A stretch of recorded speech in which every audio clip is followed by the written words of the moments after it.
Pambansang pulisya itinanggi na nagkaroon ng failure of intelligence sa pagsabog sa Marawi. Persons of interest sa krimen, nadagdagan pa. Si Patrick De Jesus sa detalye.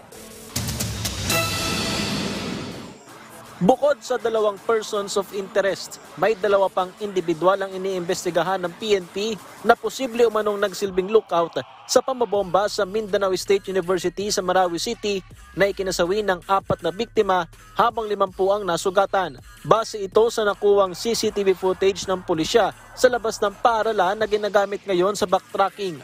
So we are looking for at least 4 persons po. Maliban po dito sa POI natin, may dalawa po tayong tinitignan na individual na posibleng nag-serve as lookout po dito sa nangyari pong pagpapasabog. So we are still collating evidence po kung ito po ba ay kasamahan ng dalawang suspected po natin na involved po dito.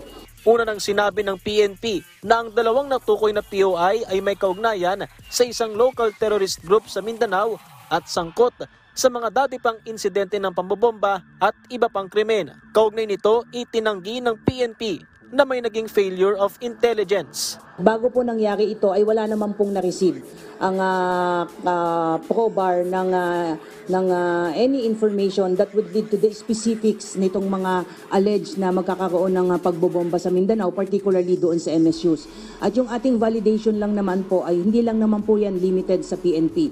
We are in close coordination palagi po, particularly sa Armed Forces of the Philippines, Philippine Coast Guards, and other law enforcement agencies. So as to the comment na may failure of intelligence, ma'am, ay wala naman po.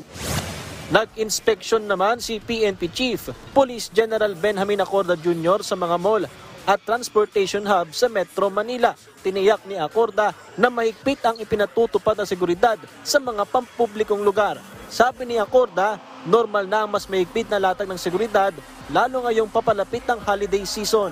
Magiging busy naman ang mga malls and yung mga areas of convergence. So I just want to make it sure na yung ating kapulisan na yan dyan and the proper security measures at saka inspection is being done.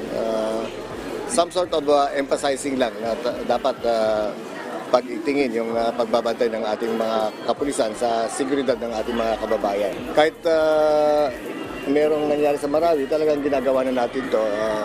But what we wanted really is ma-emphasize lang.